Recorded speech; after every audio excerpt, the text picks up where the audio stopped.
what am I going to do about it? And number 3, where do I need some help? Who can help me do what I need to do as God is showing me? So as we go through this time, unprecedented, at least in my lifetime, we can trust God, and we're going to make the most of this, and we're just going to pray and ask God to move in mighty ways. With that said, I want to welcome our guest speaker this morning, Pastor Paul Hunter.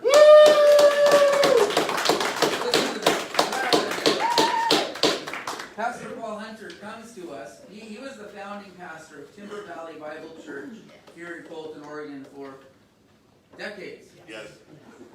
Then the Lord called he and his wife Pam to a unique ministry in Uganda. And so Paul comes to us with Next Generation Ministries. We are happy to support their work. One more thing I want to say is before he comes and as he comes, as this situation impacts our world, be in prayer, especially for ministries around the world. They're suffering hardship, and if people stop giving to what the Lord is doing in those places, it causes a financial hardship for many Christian missionaries and workers. As the Lord enables you, may you prayerfully give to the work of the Lord around the world. And so with that, Pastor Paul, I want to welcome you this morning. Thank you, Tim. Appreciate it, Tim. It's a pleasure to be here with you this morning. Of course, we didn't know if we'd be gathering or not, if we had a place to gather, if we'd be allowed to gather, or whatever, but here we are, and it's encouraging to see all of you that had the courage to come out this morning in light of the circumstances that we're going through right now. First of all, I want to mention my girlfriend's not with me this morning, but she's at a women's retreat on the coast, and will be coming back later today. But she wishes she could see all of you and be with me. It's always an encouraging thing when I see at least one happy face when I'm preaching there. But I've got another friend here this morning. I don't know if you guys know John Self, but he's, wave your hand there, John, right there. Yeah. You guys know him? You do now? Okay. All right, well, he came to hear me preach this morning, so I'm going to preach at him. And don't feel like it's directed toward you at all. It's going to be directed right at John. He said he came full circle. He kind of was a person that was a part of Timber Valley years and years ago. And then, even though the grace of God never left him, he had this journey that took him somewhere. You know, everybody has a story. That's and true. God has a great story, and right now it's really one of those stories that's bringing a lot of glory to God. He's a part of it. What church is it? Magode. Yeah, down in Portland. So, yeah, but a friend of mine and a friend of our families, and so we're really happy that he's here this morning. Just a word about Next Generation Ministries, because that's who we serve with. When I say we, I mean we. Because I don't know if you're aware or not, but this church gives us some financial support every month. Amen. So you may feel like you're kind of on the fringe of it, but you're really not.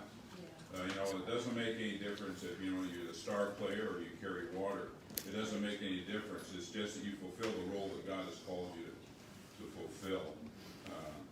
Last week I was at a church in Salem preaching there, and I was just, you know, I'm always struck by this fact that somehow guys that get microphones and platforms, you know, are more significant. Maybe that's true in the world, but it's not true in the kingdom of God.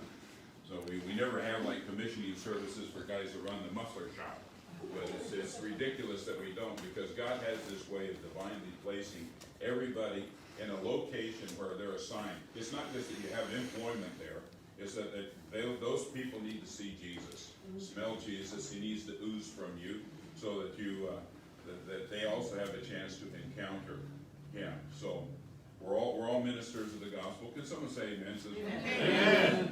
There you go. Now I feel like we're in Africa. We're an organization that never set out to be an organization. Pam and I went to Africa because our hearts were drawn there. I believe that when you find your people, you find your destiny. I think I found a place there where God has given me favor, and where we can harvest a lot from that place. And so we've felt comfortable. We've lived there for the last 15 years. And it was just me, you know, finding people on the street and talking to them about Jesus. It's a lot easier to do in Africa than it is here. You know, if you just encounter a stranger and you want to talk to him about Jesus here, you could go to heaven that day. So,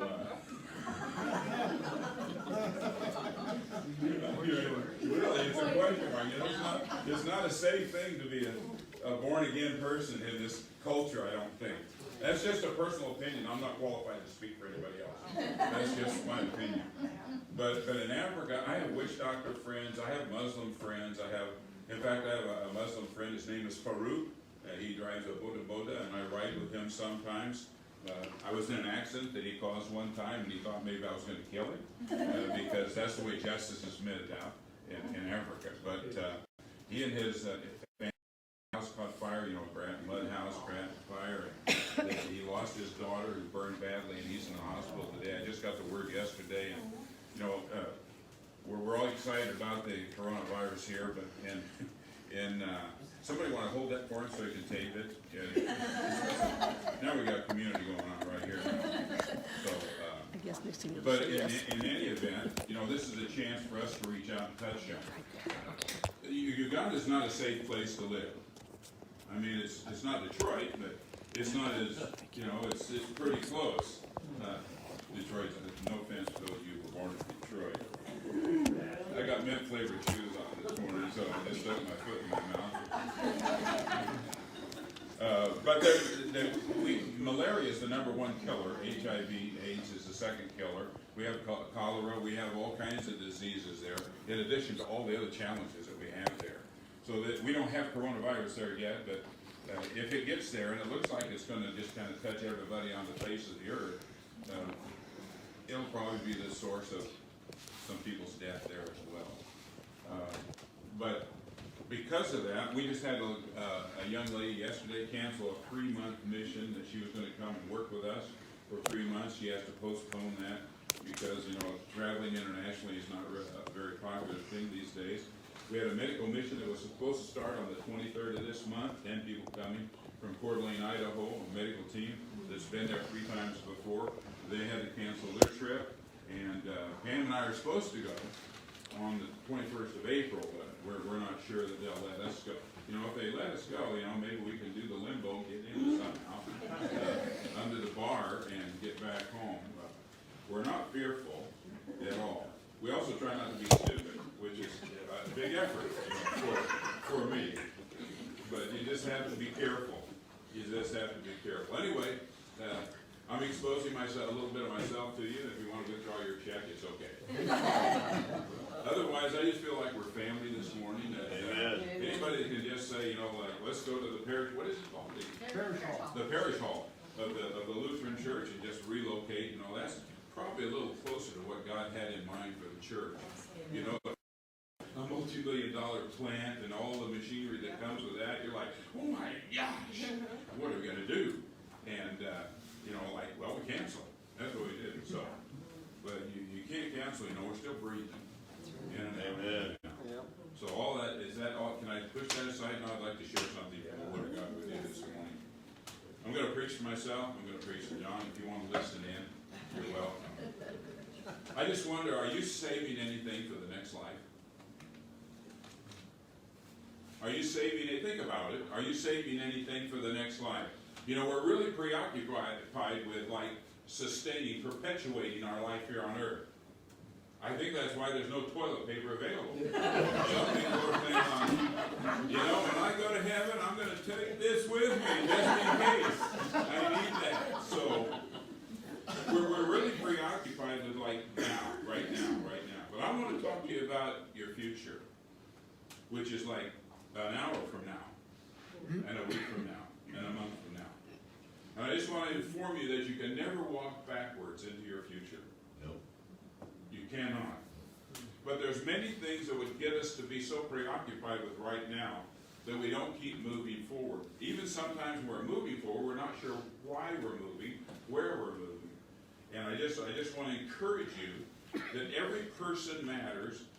Every person matters for 2 reasons. One, because of creation. When God created man, He created man in His own image and likeness. He wanted that intimacy. He wanted an eternal family is what He really wanted. And so He created human beings in His own image and likeness. And that makes every human being matter. Amen. No, we have a good way of kind of leveling out people. We rank them. We have winners and we have losers. We have good, yeah. We have good guys and we have bad guys, right? I mean, the movies are all about good guys and bad. You got to have a villain, you have to have a perpetrator, and you have to have a hero, somebody that rescues them. That's always been like that, and so, you know, like, people that have drug addictions and alcohol, they're the bad guys. Church people are the good guys. That's a lie. That's a lie. I have a friend in prison I've been visiting for, I think, 14 or 16 years, I can't remember, that I met refereeing high school basketball. And I knew when he got arrested, he probably didn't have any friends. And that turned out to be right. And so God asked me, would you be his friend for the rest of his life? So I've been his friend. So now those guys, when I go there, guys, right? Because they're inmates. But the truth of the matter is, we're all bad guys. That's right. You know, if you weren't aware of that, that's John, you and me, we know. Right? If the rest of you want to listen in, I just want to tell you, you're a bad guy. Okay? And we're going to talk about a bad guy who helped the bad guy this morning to give you some encouragement about walking into your future. The second reason I know that every person matters, and it's important to God, is because of redemption. God's plan A was never to like, oh my gosh, you know, I created them for fellowship with me, and then they rebelled against me, they didn't keep my commandment, and now we're separated, what am I going to do, what I'm going to do? I tell you what, no. From the beginning, God's intent, knowing that when he gave us this freedom of choice, this incredible opportunity to choose so that we could love him or deny him or serve him or serve ourselves, he knew that we would go our own way. There would be a limit to how much we could trust him. We would be deceived and not think that he was enough. We would find that we think we're smarter than God. That we trust ourselves more than we trust God. I'm just going to pause. I want to say, it's me. You go, Paul. Because I relapse. I don't know if you relapse, but I relapse. There's times when I'm like all about God. I'm really trusting him. My faith is up, and then there's other times when I get woken up to the fact I've been living without him. I'm doing religious stuff. None of that counts. None of that religious stuff counts. It's only that complete trust and dependence that we have on God that really, really matters. So I think it's difficult sometimes for us to understand how much we matter to God. We underestimate how God wants to use us. We think people that write books, people that have like a podcast or something like that, those people matter, but maybe we don't matter. So I just wanted to step on that lie this morning. And I want you to think about you and your life and where God wants to take you. And I want you to know that you matter. Your existence matters. Not just so you know you can have a feel-good moment. You know, you can thumbs up. You know, but so that you can live life intentionally with a sense of purpose, a sense of identity, a sense of vision that I'm going somewhere. Now, this is an important message for me because I'm old. You know, this is how you know you're old. I was trying to help these guys. They don't know. They're younger than I am. And so I was asking Rod this morning, are you old now? And he kind of gave me a funny look. But I didn't know if that meant he couldn't hear me.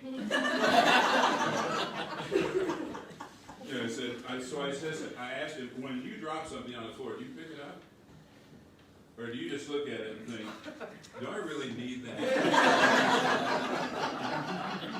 If you think about it, you've joined me. I'm a senior saint now. I'm an old guy.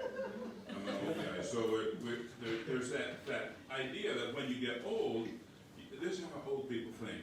Well, maybe I'm not characteristic of old people, or maybe I've been observing them. We start thinking, I've lived my life. I've paid my dues. Yeah, I'm going to live for me now. I'm going to keep my eye on comfort and convenience. And, you know, life is challenging. It's been difficult. And so, retirement. Come on. Someone's getting old. That's just a natural tendency to think about that. And we've been saving, right? 401k. Now people are not putting confidence in 401k, they're putting confidence in toilet paper. That was like a flop that was so quick, we're like, what? Oh, wait. And by the way, I have a lot of toilet paper, and I'm willing to trade it a 3-bedroom house. I don't know how much toilet paper we have, but I only need as much as the next. Anyway, here's my point this morning. If God's Spirit could awaken you this morning so that you would kind of live by this principle, let's maximize impact and minimize regrets. You can't eliminate regrets because the fallibility of a fallen human being is just going to accumulate those things, those moments of regret. And so, but you don't have to like just pile them up. Listen, oh, thank you. How did you? 15 years, This man. gives me an extra 15 minutes, just so you know what this means.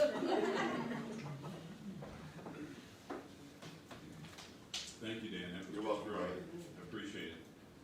So the point is that every person matters, and every person should be using their life for the benefit of God's kingdom, for His glory and honor. It isn't about you. It isn't about me. It's never been about human beings. Though we have been the recipients of amazing things, in the image and likeness of God, to be given redemption. I wrote in my journal this morning because I was really discouraged. You ever get discouraged? And you ever, like, you know, you're on the fringe of depression? You ever been there? Oh, yeah. Walk right into it. Confession.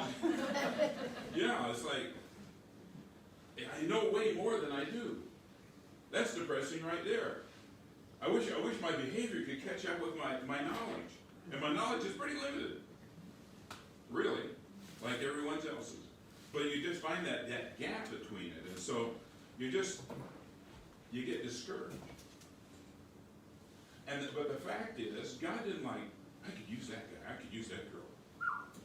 You know, it's like, there's only one way. There's only one way. It's going to be by grace. It's going to be from my mercy.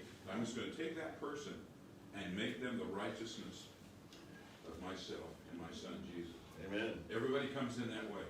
So that's the good news. Is that good news? Are you encouraged? Like, all bad guys. Everybody says it starts there, right there. We don't really become good guys. We just say bad guys who now have been given this gift of redemption and reconciliation. So we're so much involved in a whole new way of life. It's not about, wow, I don't have to go to hell. It's not about that. It's about, I have a whole new existence. Amen. I have a new identity. I'm someone different now. I have to live for the motivation of my life, the whys of my life need to be answered like, I'm just all about following Him. That's what discipleship is. Is following Jesus. Whereas in a consumer-oriented, me selfish kind of a humanistic environment, we think that that's nice that God provided Jesus for me. Now Jesus help me. I got an exam tomorrow. I have a bill to pay next week. And so that's how our prayers are. Our prayers are not like this, like, search me, O God, and know me. Try me. See if there's any wicked way in me. When I go pray those prayers, I get ready for the answer. Because prayer is a conversation. It's not ordering online. It's a conversation, and there should be more listening than there is a talking, but where it's always about what's in it for me kind of prayers. So in my this is all introduction, by the way. In my introduction, I'm just trying to turn our hearts kind of in the direction of like why we exist, why we're here, who we live for. Because churches, can I just say this? Step away from the camera. Church is weird. Church is, I don't get church too much. I'm glad God, God is so good to me. He let me be a missionary so I wouldn't have to be a pastor any longer.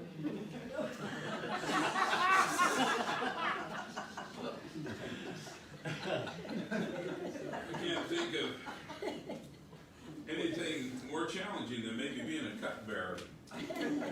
Seeing that there's poison in the wine. But I don't know why I said that. Can we delete that? Just back up, block, and delete.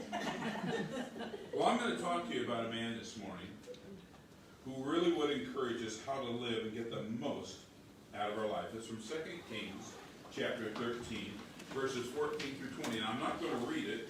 I'm just going to kind of tell you the story. Is it okay? Yeah. Yeah, you may not trust me much, so get the hair in my, something's interfering with my hair. Just a big eyeball, but going downhill. But this story is about a king who's panicky. Jehoash. There's 12 tribes in Israel, but they divided, because God's people can't get along sometimes. So they got 10 tribes, and we got 2 tribes, and Jehoash is the king of Israel, and he knows that war is coming because it's a constant battle. So he knows war is there. And this is not a good guy. He was a bad guy just like the rest of us. He was not a good guy. He did evil in the sight of the Lord, but he had a relationship with a man of God. And so when time came for a crisis that he felt insecure about, then he did what a lot of us do. We just send up a flare prayer to God, I need help. And so he got Elisha to come and help him prepare for this war that was just in front of him. And Elisha, who was getting ready to check out, he was on his way to heaven. It says in this passage of Scripture, this was his last illness. And though he was sick, he went to meet with the king. And the king wanted to know, what can you tell me about the outcome of this battle? And Elisha the prophet said, go and get a bow and some arrows. Because that's what prophets do. You think you're on the same page with them, and then when they start talking, where did that come from? Bow and arrows. So he went, got bow and arrows. He said, now open that east window. Let's go over there, put your hand on the bow and on the arrow. And he said, I'm going to put my hand on you and just draw it back and let it fly, which he did. And then the prophet said, you see where the arrow landed? That's the victory you're going to have in fighting this war. It's going to be that far. Now, there's all kinds of lessons that you can learn just from that short story there. Because arrows are not decorative. My dad traveled some in the world, and he went to Irian Jaya, which is a part of Indonesia. And he went to a cannibalistic tribe of people where he ministered there. And when he came back, he brought arrows. He showed them these are arrows for killing birds, and these are arrows for killing animals, and these are arrows for killing pigs. And I have them standing in a corner there, and I'm like, I don't think that was the purpose of those arrows, to be decorative. Arrows are made for, war. And so they're made to be launched. And so the reason I asked you, are you saving anything for the next life, is I believe that God has given each of us some arrows. He's inserted them in our quiver. And we're here to let them fly one after another, as much as we can. Even the psalmist in Psalm 127 compares children to arrows. Children are a heritage of the Lord, like arrows in the hands of a warrior. Blessed is the man whose quiver is full of them. So that's the way I looked at my children, my 5 children, I'm going to shape these arrows, straighten them, good feathers, a good point, and then someday launch them. Because they never were mine in the beginning anyway. They always belonged to God. So everything is okay with Jehoash up to this point. He said, that's good, that sounds good. And then the prophet says, I want you to take the remaining arrows in your hand, and I want you to strike the ground. He takes the arrow, and he strikes the ground 3 times, and he stops. And the man of God was angry. So, there's a place for that. The man of God was angry, and he said to him, why did you stop beating the ground with the arrows? You would have beat 5 or 6 times. And that would be the extent of the victory that God would give you. How could the king's future be so affected by this simple act of stopping beating the ground with arrows? He began with a complete victory, and he ended up with a lot less. Because that's the power of decision making. I'm just impressed with the story of creation. How God would create mankind with the freedom to make choices. Now, I've probably shared this here before because I've preached a time or two and I don't know much. But this decision to make, if I had been the father, like God And I knew that if my kids ate from this tree, it would be destructive for them. I would not put the tree in the center of the garden, where it was accessible. I would find a rock wall that was kind of like tilting out, impossible to climb. Put the tree there, up on top of that cliff, and surrounded with razor wire. And put every Doberman, every pit bull, every snake, it's like, I'm going to discourage my kids from it. But God would say, no, right here in the center, looks good, smells good. Because he knew he had to give us that power of choice. So every day we have that opportunity. So the question is, are you saving something for the next life? Or are you just going to no, I don't want to have a dime left. I'm using that symbolically. I'm not talking about just your money. So that's a resource that God has given you. And how you use it is really important. But every resource you have, are you going to just use it till there's nothing left? That should be the way that we want to go out. Because listen, it's not about surviving life. So far, no one's gotten out of life alive. If it's not the coronavirus, it'll be something else. Yeah, so true. Every time I get on my motorcycle, I think, could be today. Maybe I'm too old to ride a motorcycle now. Maybe I should have 4 wheels instead of 2. I've heard that, that nah, if you want to translate it, that's an amen. Amen. Just it right there. Yeah. I try not to be stupid, but living life is a risk. That's just the way it is.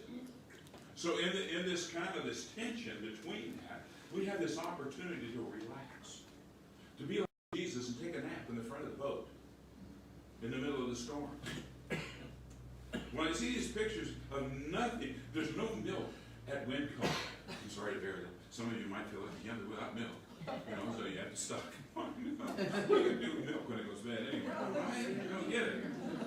There's some things I just don't understand, but that's okay, right? I wasn't meant to be that. So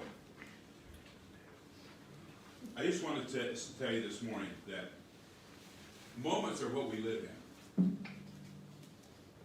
That moment's gone now.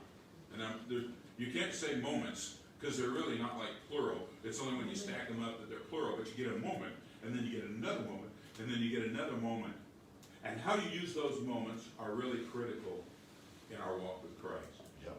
They're really critical.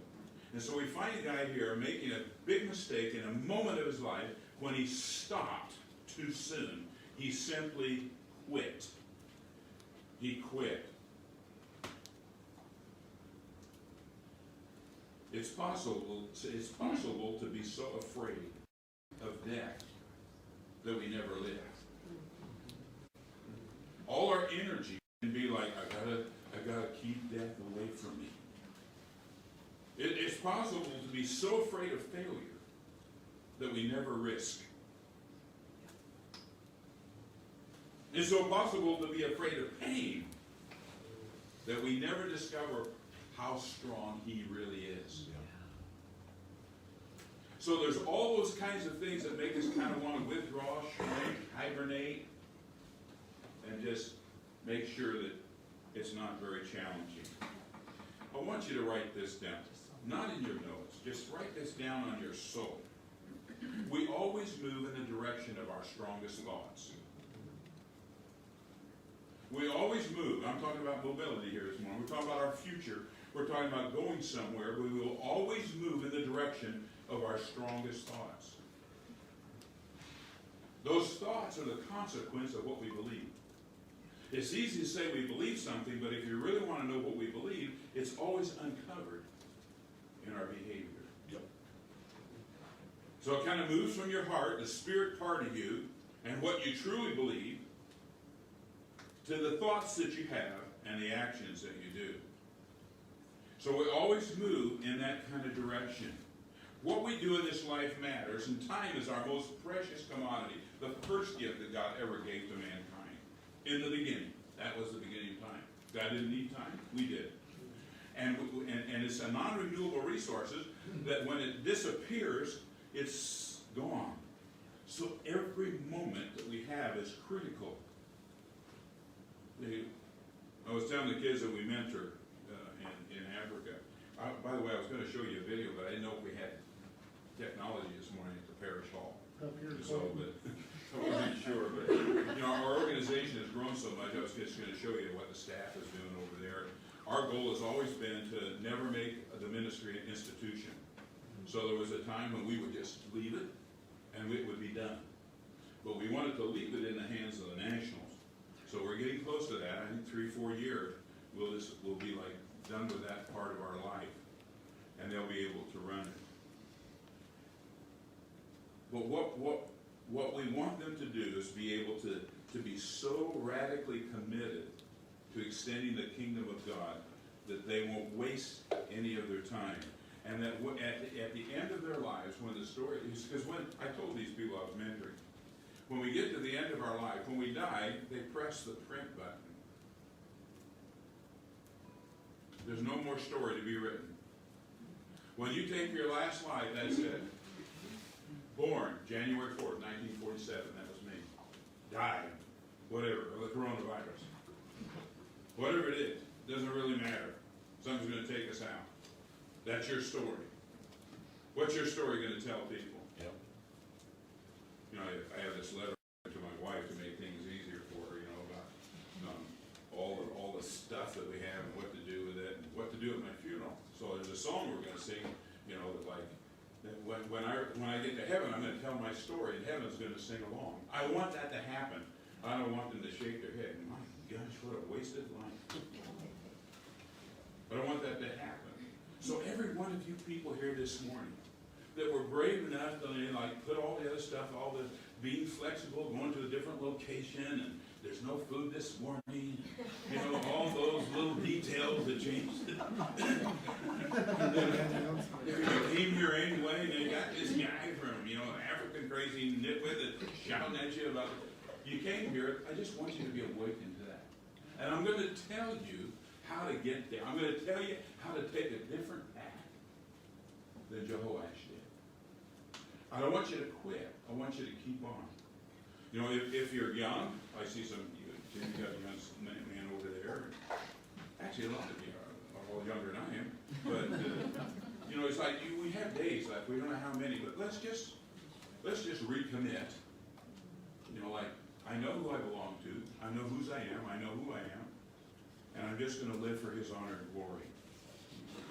We must not allow fear to steal our future. Avoiding death is not the same as pursuing life. Avoiding death is not the same as pursuing life. Following Jesus is not about what you can do or it's not about what you could do or should do, it's what you must do. It's like, I have to do this. I may be misunderstood. When I left Denver Valley for Africa, I lost friends. We want you here every Sunday preaching. That would question your IQ right there. But those people like, you know, because a church, Tim, let me tell you this, a church is like a woman, it's like a wife, and when you have a love for something else, you're like, you've been unfaithful to me. You have a mistress. So when I went to Africa, I had this mistress, you know, and people were like, don't do that. But listen, if you listen to those voices, you'll miss it. You won't be fulfilling your call. You don't have to make anybody happy here. When you please God, you please everyone worth pleasing. Those that aren't on the same page with you, when they don't understand it, that's just the way it's going to have to be.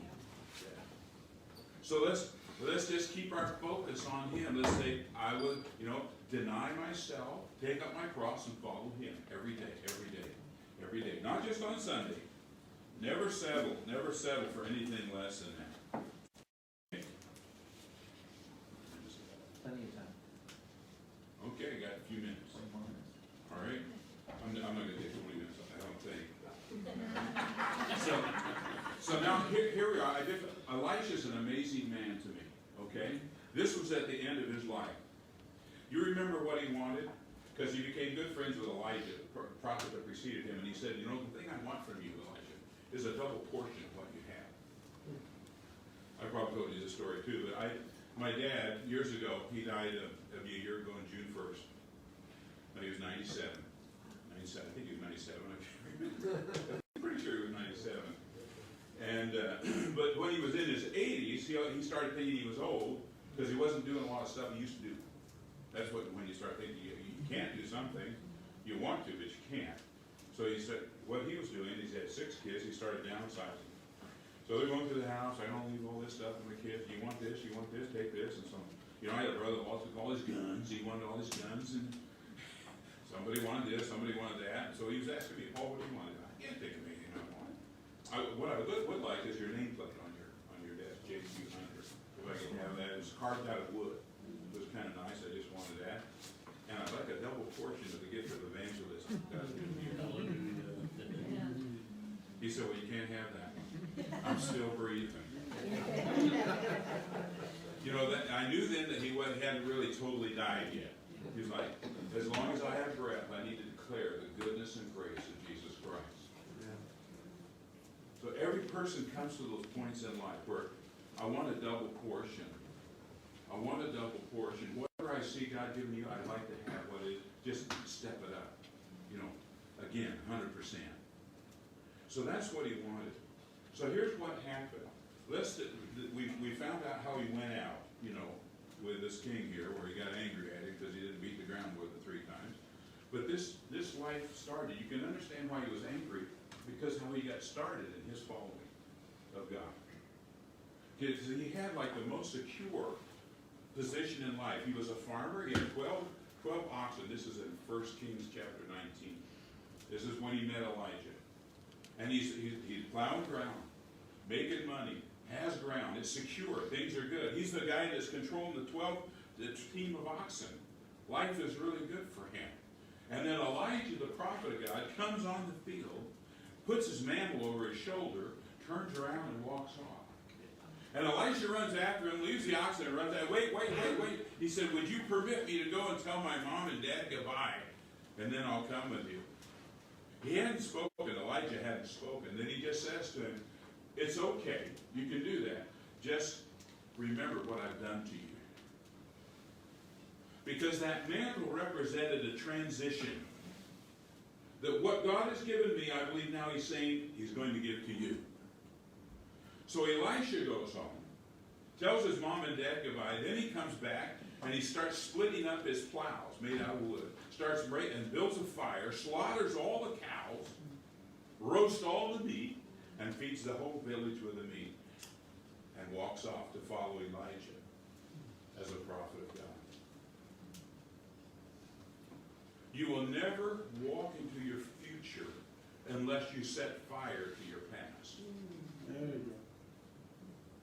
If you're going to walk into your future, you have to get rid of some of those things that are going to slow you down or keep you from moving or cause you just beg for rationalization. You know, each person comes to those intersections in life when they have to say, this thing is holding me back. This relationship is holding me back. This obligation is holding me back. Those times usually are going to be like times of like strange faith. That's not an easy thing for Americans. We're control freaks. I have a theory. It's just a theory. And it's my theory. No one has to publish it or anything. I'm just qualified for me. But I have a theory that the reason people are buying toilet paper is to try and regain some kind of sense of control. They feel like this disease has invaded their life. There's no more normal living anymore. So what can I do to reclaim that illusion of being in control? I know. I'll buy toilet paper. I'm going to be prepared. That's fine. It's just a theory. It's just a theory. Because Americans are control freaks. Can I get an amen? Amen. We're speaking about Americans, and we are. So we know that we're like that. We have that strong tendency. Like, you know, if you're going to make a decision, you gather all the information you possibly can get before you make a decision, because who do you trust? You ought to run it through your own. But God, just like he works outside of that. You know, these prophets demonstrate that. They give us these crazy things, these displays, these requests, like beat the ground with the arrow. Can you explain that to me? I got a moment. You know, what's that mean? But there is just, this walk of faith is like a walk of faith.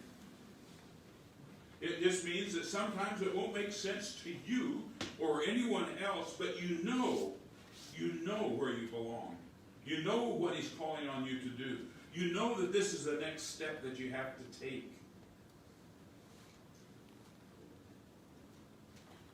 You cannot walk into your future backwards. And there's so many things we've accumulated. And you know, I hate the devil. The guy's a historian. He remembers everything. And somehow he has a way of whispering it to you. I don't know if you're like me or not. Probably not. But you may have this in common. There's things you don't want anybody to know about you. Maybe they weren't even actions. Maybe they were thoughts. Maybe you were appalled that you could actually think of something like that. That you would contemplate that. I remember a time, you know, and a lot more, this happened. I was a pastor, you know. I don't know really what that means, but it means I preached a lot, I guess, and tried to encourage people and did weddings and funerals and, you know, pastor stuff. But I had stuff going on in my own life during that time. I was suicidal for a time. I had a season of fear in my life that kept me up at night because I was afraid of the dark, and every day it got dark. And I couldn't sleep in the dark. And I didn't know what it was. For 10 years I didn't know what it was. Until somebody told me God has not given us a spirit of fear. That's not an attitude. When God wrote that, God has not given us a spirit of fear. He's talking about a demon. And in America, we don't have demons. You know, they're in Africa, dark places, right? No, I mean that's the mindset that we have. Or, you know, maybe they have demons in Hollywood because they have movies about them or whatever. But demons are real. It's spiritual warfare. And so you'll encounter things in your own life that you maybe just don't want to tell anybody else because it will confirm their suspicion.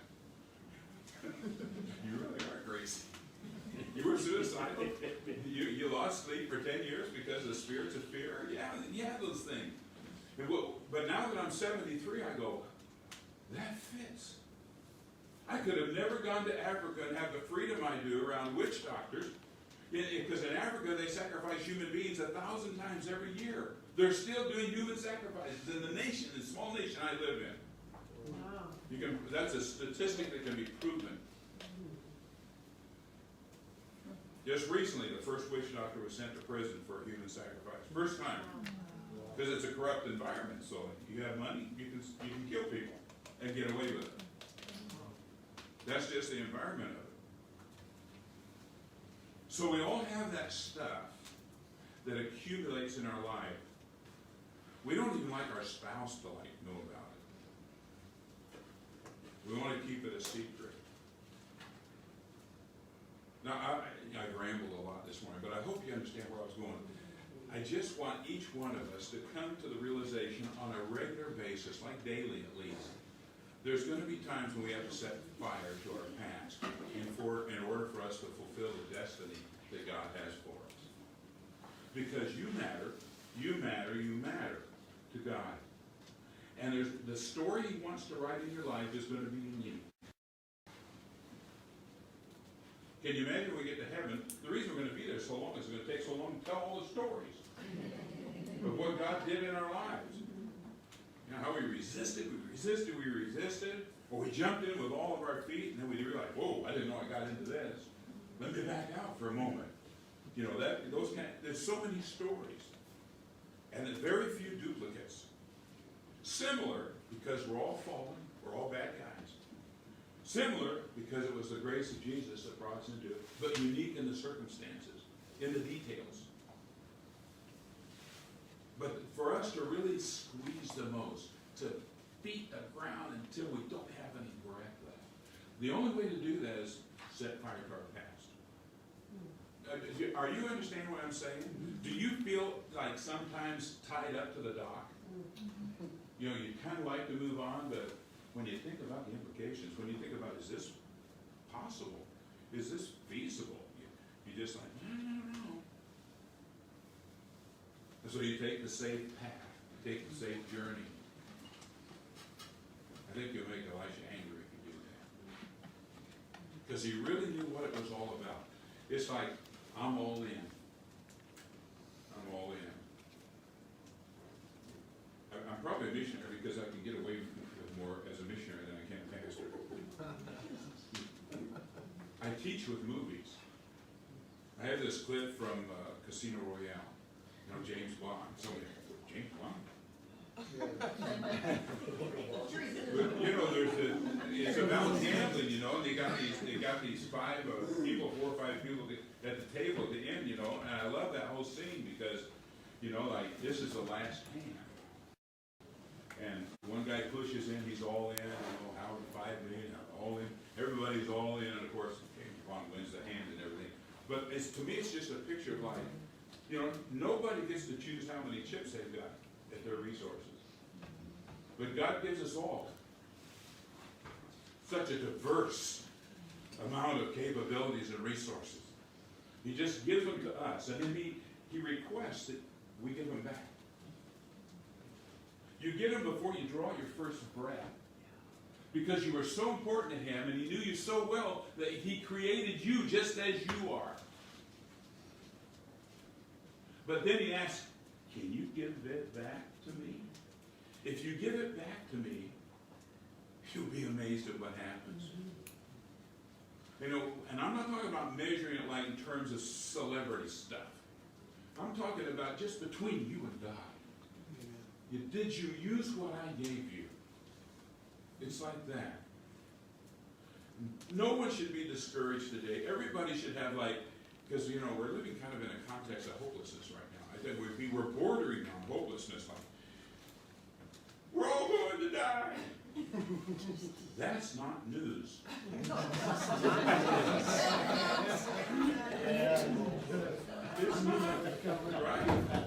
I thought that I do that when as a young kid. We're all going to die. I just didn't think it would be very quick.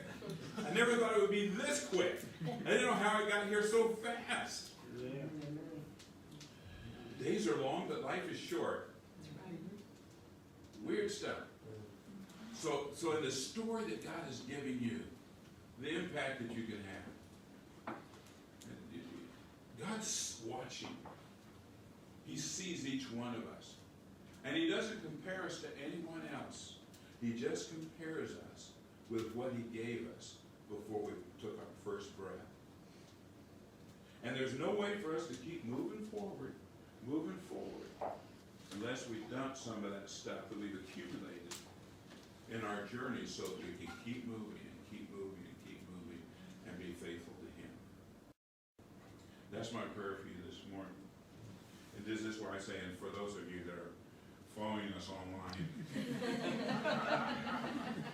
I have a twisted way of looking at life, okay? And I've become comfortable with it. That may not be a good thing, but I've become comfortable with it. But you know what? What I say doesn't matter. It's what your heart hears. Because what falls from my lips, God's Spirit translates into the language of your spirit so that you hear it in the language that you speak so that you can take it and run with it. I'm just trying to be faithful to just bring you something here, and then I just trust God's Spirit to make it real to you. And as he does, it'll change your life. All right? By the way, I'm going to pray, but by the way, if you hadn't read from Psalm 91 this morning, I was going to read the whole song. If you haven't read Psalm 91, it's the best song you could sing. I don't know the melody, but the words, the lyrics are there in Psalm 91. Read it. It's about diseases and dying and stuff. I mean, it's just like made for coronavirus times. I mean, it's like the perfect song. Just read it today. I read it to my grandkids this morning. They had church at home.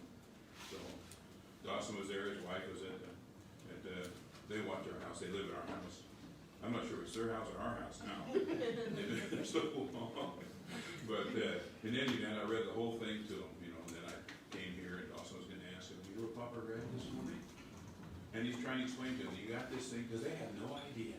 You know, they're just carefree. They have no idea about what the news is.